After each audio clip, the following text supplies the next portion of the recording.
कर the record.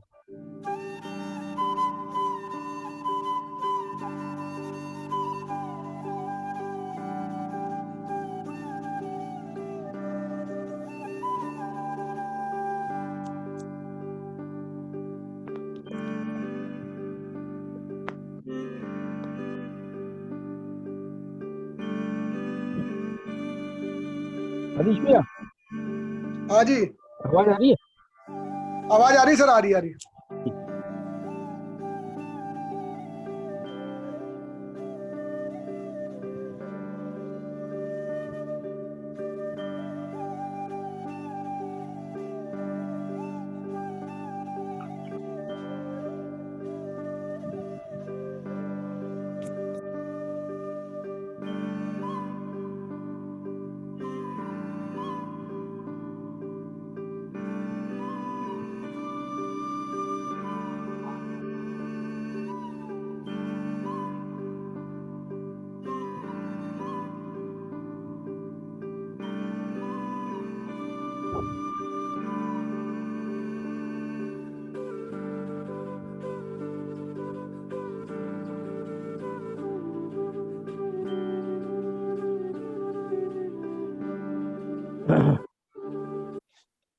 Ravi भैया,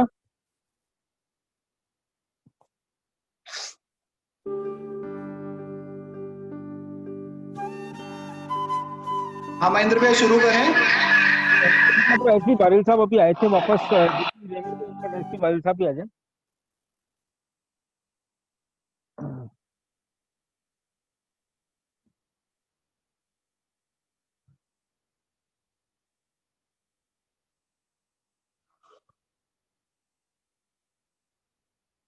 विमलेश जी का काम पक्का है।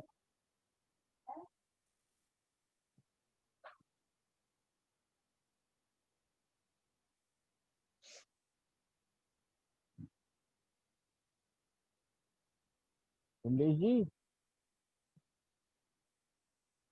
हाँ रवि भैया, हाँ महेंद्र भाई। पाटिल साहब भी आ गए हैं। मनीष, मेरा निवेदन हमारे फॉर्मर चेयरमैन मनीष जी झांझरी साहब से आज आप सबका वेलकम करें, और उसके बाद में हम भारी साहब को सुनेंगे। आदरणीय मनीष भैया, मनीष जी झांझरी साहब। धन्यवाद महेंद्र जी गिरधरवाल साहब। जैसा कि आप सभी लोगों को मालूम है कि नॉर्दर्न रीजन द्वारा 10 लक्षण जी महापर्व में एसपी भारिल साहब के सौजन्य से उनसे एक वक्ता के रूप में एक कार्यक्रम आयोजन किया जा रहा है नॉर्दर्न रीजन द्वारा।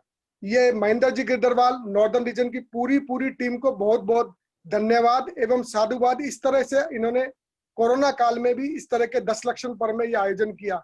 जहां तक मैं एसपी भारिल साहब के बारे में कहूँ, एसपी भारिल साहब से करीब करीब सभी लोग जैन समाज के लोग परिचित है, मैं भी परिचित हूं। लेकिन मेरा परम सौभाग्य रहा, 3 मई 2015 का दिन मुझे आज भी याद आता है। नॉर्दर्न रीजन के वर्कशॉप में जो शैलेंद्र जी शाह चीकू है, जो कोऑर्डिनेट कर रहे हैं इस पूरे प्रोग्राम को, वो हमारे मेरे समय सेक्रेटरी थे। उन्होंने एसपी भारिल साहब से निवेदन किया कि हमें नॉर्दर्न रीजन वर्कशॉप में एसपी भारिल साहब से है। एसपी भारिल साहब का रुक्मणी बिल्डा स्कूल में एक प्रोग्राम हुआ। करीब करीब लोग सभी लोग खाना खाने जा चुके थे, पूरा हमारे जेएच जी के साथी। लेकिन जैसे एसपी भारुल साहब ने अपना उद्बोधन किया, सभी लोगों ने अपना खाना छोड़कर जो उनको उद्बोधन 45 मिनट देना था, मुझे आज भी वो समय याद है। 1.5 घंटा लगभग उन्होंने जो समय बांधा जेएच जी के लोगों के लिए। और पूरी नॉर्दर्न रीजन की टीम, अभी महेंद्र जी गिरधरवाल, महेंद्र जी सिंघवी, रवि जी पूरे इस प्रोग्राम को कोऑर्डिनेट कर रहे हैं। और हम घर बैठे, मेरे को अभी कोटा के भी कुछ साथी नजर आ रहे हैं, अजमेर के भी आ रहे हैं, दूदू किशनगढ़, और पूरा महेंद्र जी गिरधरवाल को धन्यवाद। ओवर टू एसपी भारिल साहब, धन्यवाद। मनीष भैया,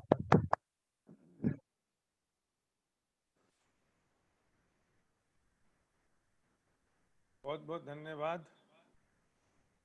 और हम अब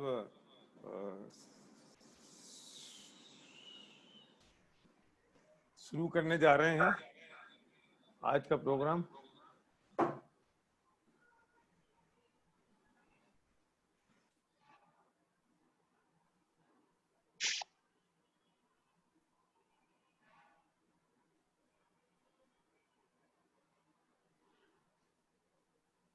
अगले 1 मिनट में मैं जरा यहाँ अनम्यूट हो जाऊं या मैं अनम्यूट नहीं हूं एक लोकेशन पर।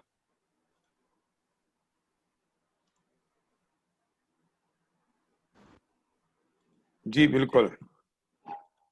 ओम नमो अयंताणम, नमो सिद्धाणम, नमो आर्याणम, नमो विद्यायाणम, नमो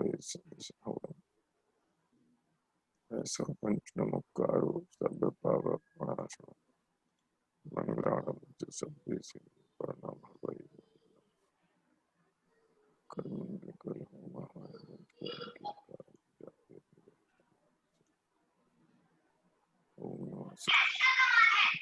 दशक्षण महापर्व की आराधना हम कर रहे हैं और पिछले 2 दिनों से हमने हमारे जो आंतरिक शत्रु हैं उनके बारे में हमने बात की और हम समझ रहे हैं कि कौन कौन से हमारे 4 शत्रु हैं, और जिस पे हमने चर्चा की। मेरी आवाज बिल्कुल ठीक आ रही, मैं एक बार चेक कर लूं तो थम्स अप कर दीजिए प्लीज। ठीक है, यहाँ कोई और ठीक है, thank you very much. Submit is all done, okay thank you. फिर मुझे एक बार ये कहना पड़ रहा है, जिन लोगों के वीडियो चालू नहीं है वे एक बार वीडियो चालू कर लें, क्योंकि एक तो ये डिजिटल मीडियम है और फिर उसके बाद वीडियो और बंद है। आपका तो लगता है मैं दीवारों से बात कर रहा हूँ, और मुझे दीवारों से बात करने में कोई इंटरेस्ट नहीं है। आपसे बात करने में इंटरेस्ट है, तो वे बहुत धन्यवाद के पात्र हैं। मुझे लगता है एक काम करो भैया, आप लोग ना एक पुरस्कार दो। जिस व्यक्ति ने पूरे 1 घंटे 10 दिन वीडियो चालू करके रखा उसको पुरस्कार दिया जाएगा। तो ये पुरस्कार देंगे तो ये लोग चालू करके रखेंगे, ऐसा मुझे लग रहा है, वरना तो सबको कंफर्ट चाहिए वीडियो बंद करके। आज आपने आदेश किया है, बिल्कुल पालना करेंगे सर आपकी। जो ऐसा करेंगे उनको क्या करेंगे अशोक जी? बिल्कुल अच्छा भेंट किया जाएगा तो चालू करके रखेंगे जो। बिल्कुल जी, थैंक यू सो मच। मैं बहुत इस बात से प्रसन्न हूं कि जिस उद्देश्य के साथ हमने चर्चा वार्ता शुरू की, मेरे पास लगातार मैसेज आ रहे हैं। बहुत सारे मैसेज कॉन्फिडेंशियल होते हैं, जो लोग स्क्रीन पे नहीं बोल पाते हैं, वो अपना नाम नहीं बताते हैं, नहीं बताएं, जरूरत नहीं है। और कुछ लोगों ने अपने सास से ससुर से बात की, उनसे माफी मांगी। कुछ लोगों ने अपने देवरानी जेठानी से मांगी, उन्होंने उनको माफ किया। और सबसे बड़ी बात, वो सब जो मैसेज आए वो बहुत भावुकता से भरे थे। कुछ अपने बच्चों के साथ किया, और भावुकता के साथ मैं कहूंगा उन लोगों ने महसूस किया कि हमने बहुत अपने आप को अनलोड कर दिया। हम लोग बिल्कुल रिलैक्स हो गए, फील हमने ऐसा किया कि जैसे हमने पता नहीं बरसों का बोझ हमारे सिर से उतर गया। यही चीजें हैं वास्तव में अपने परिणामों को कोमल करने की, अपने परिणामों में बहुत सहजता और सरलता प्रकट करने की। मेरे पास में कोई जबरदस्ती नहीं है, मेरे पास में कोई प्रेशर नहीं है आपको करने का। मैं आपसे कह सकता हूं, जिन लोगों ने माना, जिन लोगों ने फॉलो किया, जिन लोगों ने स्वीकार किया, उनके जीवन में परिवर्तन आया। जो करेंगे उनके आएगा, जो नहीं करेंगे उनके कुछ नहीं होगा। कुछ लोग सुभट होते हैं। सुभट कैसे होते हैं? उनको असर ही नहीं पड़ता। अच्छा बोल रहे हैं, ठीक है, अपन सब जानते हैं, कह दिया, ठीक है, कोई बात नहीं। अच्छा कौन सी बड़ी बात हो गई? तो ठीक है, अभी भाई साहब दिल्ली दूर है, हम कुछ बड़ी नहीं कह रहे, हमारे घर की बात तो कुछ है नहीं, मैं अपनी बात तो कुछ आपसे कह नहीं रहा हूं। जो बात मैं कह रहा हूं वो जिनवाणी की बात है, वो महावीरी की वाणी है, वो मुनिराजों की वाणी है, आचार्यों की वाणी है जो उन्होंने कहा है। पर हम कितने इनोसेंसी के साथ उसको फॉलो करते हैं, मानते हैं, स्वीकार करते हैं, कितनी सहजता के साथ, वो उस पर निर्भर करता है कि हमारे जीवन में क्या परिवर्तन आया। हो सकता है आज नहीं आएगा, 10 दिन बाद आएगा, महीने 2 महीने 6 महीने बाद आएगा, लेकिन आप प्रयोग करेंगे तो काम होगा। अच्छी बात तो ये है कि हमने कल क्रोध की चर्चा करी, क्रोध के बारे में बात की। आज मैं थोड़ी बात मान के बारे में करूंगा। माया और लोभ की चर्चा का समय आज अगर होगा तो करेंगे, वरना नहीं कर पाएंगे। पर कल मैं एक अलग विषय पे बात करूंगा, जिसकी तैयारी आपको करनी होगी, और आपको लाना होगा अपने उन लोगों को जो लोग ये मानते हैं कि भगवान सब कुछ करता है। और मैं इस बात का प्रयत्न करूंगा कल से, क्या भगवान वास्तव में सब कुछ करता है, और भगवान ही करता है तो फिर हम क्या करते हैं, और अगर हम कर रहे हैं तो भगवान क्या करता है, वो बात हम कल से शुरू करेंगे। तो कल के विषय के बारे में ऑलरेडी आपसे कह दिया है। आज हम बात करेंगे कि ये जो मान कसाय होती है, ये जो अभिमान होता है, ये जो अहंकार होता है, ये क्या होता है, क्यों होता है और कैसे होता है। अगर मैं परिभाषा की बात करूं तो कोमलता का नाम मार्दव है, सरलता का नाम मार्दव है, अहंकार को के शमन का नाम मार्दव है, क्रोध को तो लोगों को पता चलता है कि ये क्रोध है, लेकिन मानी को पता ही नहीं चलता कि मैं मान कसाय में आ गया। अहंकारी को पता ही नहीं चलता है कि ये भी ठीक नहीं है। क्रोधी को तो खुद को पता चल जाएगा, चल जाता है कि ठीक नहीं है।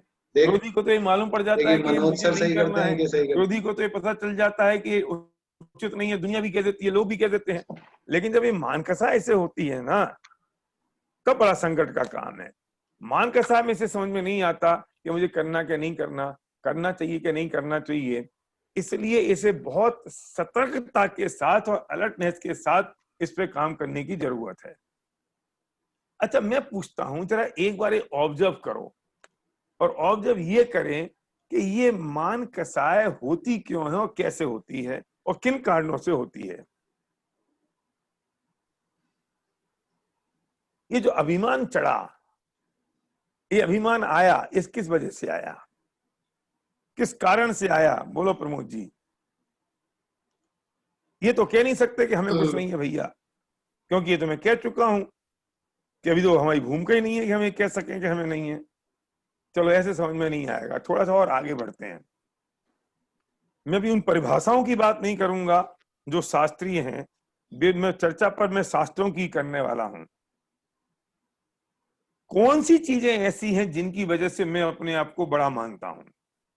मैंने थोड़े से प्रश्न को अलग ढंग से पूछा है आपसे। कौन सी चीजें ऐसी हैं जिनसे मैं अपने आप को बड़ा मानता हूं। नवीन सेन जी सोचो, कौन सी चीजें ऐसी हैं। सोचो, सबकी अपनी अपनी अलग अलग हैं, सबकी इंडिविजुअल हैं। हर एक आदमी विचार कर लो कि मैं कौन सी चीज से अपने आप को बड़ा मानता हूं। कौन सी चीज ऐसी होती है जब मेरे जिसमें चलने में मेरे पैर चौड़े हो जाते हैं। कौन सी चीज ऐसी होती है जब मेरा थोड़ा सीना 56 इंच का हो जाता है। कौन सी चीज ऐसी होती है जब मैं थोड़ा सा मेरे आंखों में आंखें चढ़ जाती हैं। कोई शिल्पा जी लिख रही है वेल्थ, पावर, पोजीशन, इंटेलिजेंस। ये आपने बहुत बड़ी बड़ी बातें लिख दी हैं, थोड़ी सरल कर लो ना इनको। मतलब आपके पास पैसा आता है तो हम थोड़ा सा, हमें बड़प्पन आ जाता है, सही कहा आपने। थोड़ी पावर आ जाती है, पद मिल जाता है तो हमें थोड़ा सा अच्छा लगता है। अच्छा, पैसे से ही हो जाता है।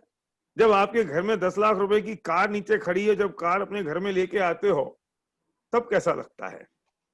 बना ले तो उससे अपने आप को बड़ा मानते हो। आपने जो 1 करोड़ रुपए का मकान बनाया है, और मकान में जब आप रहते हो या उसमें प्रवेश करते हो तब आपको बड़ा लगता है कि मैं थोड़ा बड़ा हो गया। म्यूट कर दे उसको। जब कोई व्यक्ति हमें बुला ले मंच पे, मैं उसकी बात ही नहीं कर रहा हूँ, क्योंकि अभी आप कहोगे ठीक है मैंने तो मंच माला और माइक छोड़ दिया। छोड़ दो मंच की बात। कोई व्यक्ति मेरे प्रशंसा में 4 शब्द कह देता है